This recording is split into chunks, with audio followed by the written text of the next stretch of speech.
You're listening to The Manning Report with your host, James David Manning. The news behind the headlines.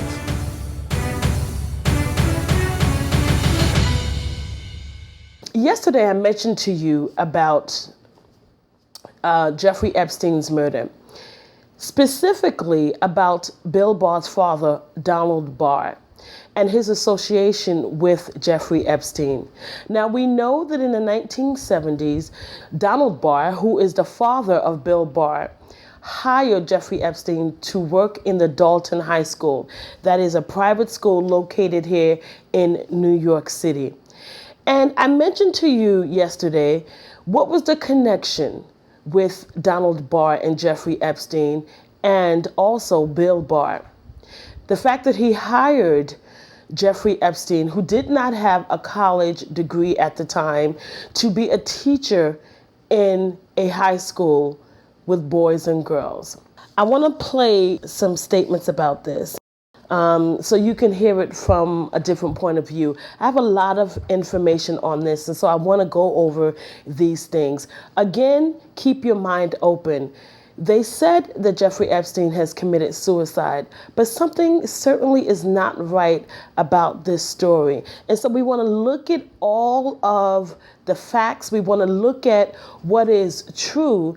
And then you want to come and make a determination, because the media is going to tell you their story. They're going to tell you what they want you to know. And I have already stated that with this presidency, that they hide a lot, that they cover a lot, that they try to sweep things under the rug as much as they can and bury things. And so as we look at Jeffrey Epstein's murder, we want to look at the facts. Let's run that video and I'll be back with more. What is William Barr up to? What is he afraid of? That is the question tonight in the Jeffrey Epstein case. And as we reported at this hour last night, the Attorney General has an even stronger reason to recuse himself than the one he mentioned yesterday. Attorney General Barr's father hired Jeffrey Epstein to be a math teacher at the Dalton School on the Upper East Side of Manhattan when the Attorney General's father was the headmaster of that elite and very expensive private school. William Barr's father hired Jeffrey Epstein to teach high school boys and high school girls, even though Jeffrey Epstein is not even a college graduate. That is now and was then unthinkable in a school like Dalton. A year later, William Barr's father abruptly resigned from the Dalton School after the Board of Trustees decided to investigate the way William Barr's father was running that school. And not long after that, Jeffrey Epstein left the school and started his new life on Wall Street. Should the Attorney General of the United States be supervising a prosecution of a criminal defendant who was hired by and worked for the Attorney General's father? The Attorney General first recused himself yesterday, then unrecused himself today, and is not telling the whole truth and nothing but the truth about his multiple recusal decisions. As we so often say in the world of Donald Trump, we have never seen anything like this. No Attorney General of the United States has ever made a series of recusal decisions like this. Now, as you have heard him state, we have absolutely never seen anything like this before. And as I was listening to the statements that he made, one of the things I thought about regarding Bill Barr and why he may have not recused himself could be that the fact that he knows Tribulation Trump hates when you recuse yourself. Remember that we have been down this road before, but to think that Bill Barr didn't know anything about the fact that his father hired Jeffrey Epstein years ago is absolutely ludicrous. And so one would have to think that they obviously know all about this. What was the reasons that Bill Barr's father would hire Jeffrey Epstein? Why would you hire someone who does not have a college degree? And by the way, Dalton High School is a private school, but it's considered one of the high kind of elite private schools here in New York City. At least at that time it was. But let me read something to you to add to the statements that we just heard. And one is this. I've gotten all of this information, by the way, and so those of you who want to call this fake news, you can actually research this and look it up yourself. But it states here that Frank Figliuzzi, a former FBI Assistant Director for Counterintelligence, said that Barr's father, Donald Barr, once hired Epstein to teach at Dalton School, a private academy in New York City. Back in 1973, even though Epstein had not obtained a college degree, Donald brought Epstein, who was only 20 years old and had dropped out of both Cooper Union and New York University's Courant Institute, was brought aboard to teach calculus and physics. So, Jeffrey Epstein, at 20 years old, and some reports say he was 21 years old, was brought into this private academy to teach physics and calculus, but he did not have a college degree. Now, that in itself should have someone question, why was that? Why would he do such a thing? But then it goes on, because I have more. As I continued to look into this, I found different articles and information regarding Epstein's time at the Dalton High School. And I came across an article from the New York Times where it states that many of the students remember Epstein's time there, and they spoke about his demeanor, how young and goofy he was. In fact, he acted like a child himself.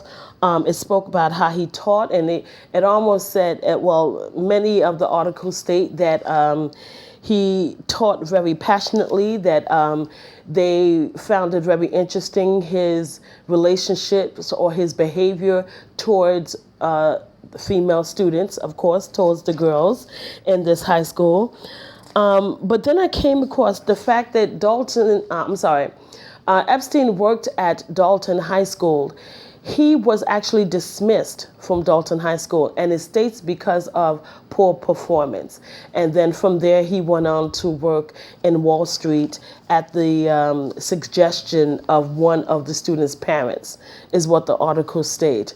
And so you wonder, when they said he was dismissed for poor performance, what exactly was he doing? And would it be surprising that he was dismissed for poor performance? I mean, again, he did not graduate. He did not have a college degree, but yet he is in this school, this private academy, teaching physics and calculus. So it's a question, and it's a reasonable question that should be raised. And as we go on, and we talk about the alleged suicide of Jeffrey Epstein, and they talk about how he was killed, I want to read a couple of things from you. Now, some of the things I'm going to read will be actual proof and facts of what they actually found in the alleged suicide of Jeffrey Epstein. Some of them will be some readings from former inmates, and some will classify that as opinion. But I want you to keep an open mind as I go through all of this. And so the article states, Jeffrey Epstein was found hanging in his lower Manhattan jail cell with a bed sheet wrapped around his neck and secured to the top of a bunk bed. The convicted pedophile, who was 6 feet tall, apparently killed himself by kneeling toward the floor and strangling himself with a makeshift noose. And this is stated by law enforcement. And then it goes on to say how he was found unresponsive in his cell. Now, on Sunday, reporters states that 2 workers were both on overtime, with one on his 5th straight day of extra hours and the other forced to work overtime that day. Epstein was taken off a 24-hour suicide watch, which required a check every 15 minutes following a July 23rd incident in which he was found with marks on his neck. He had been downgraded to special observation status, which required 2 guards to make separate checks on him every 30 minutes, but that procedure was not followed, as a source says. Epstein was removed from suicide watch at the request of his defense lawyers, and I mentioned this yesterday, who had been meeting with him for up to 12 hours a day before, asking that his supervision be eased. And again, this is stated by the articles. Now, the question, why would his defense lawyers request that he be taken off suicide watch? There is a process in every jail when someone is trying to take their own life. There's a process that they go through. There's a process that they go through where they're supposed to be watched. There's a process where they go through where their clothing is actually changed to another clothing, and I'll go through those details stated by another inmate. And the other thing that I want to read to you, well, let me go on to read to you what this inmate says, okay? Now, the following account is from a former inmate of the Metropolitan Correction Center in Lower Manhattan, where Jeffrey Epstein was found unresponsive Saturday and declared dead. Now, this is what this inmate says. When you're on suicide watch, they put you in a white smock, a straitjacket. They know a person cannot be injurious to themselves. The clothing they give you is a jump-in uniform. Everything is a dark brown color. They don't give you enough in there that could successfully create an instrument of death. You want to write a letter, they give you rubber pens, and maybe once a week a piece of paper. Nothing hard or made of metal, and there's a cop at the door about every 9 minutes, whether you're on suicide watch or not. And again, this is taken from a former inmate. He also goes on to state that the bed sheets are not really strong and that they feel they're paper thin, he goes on to say.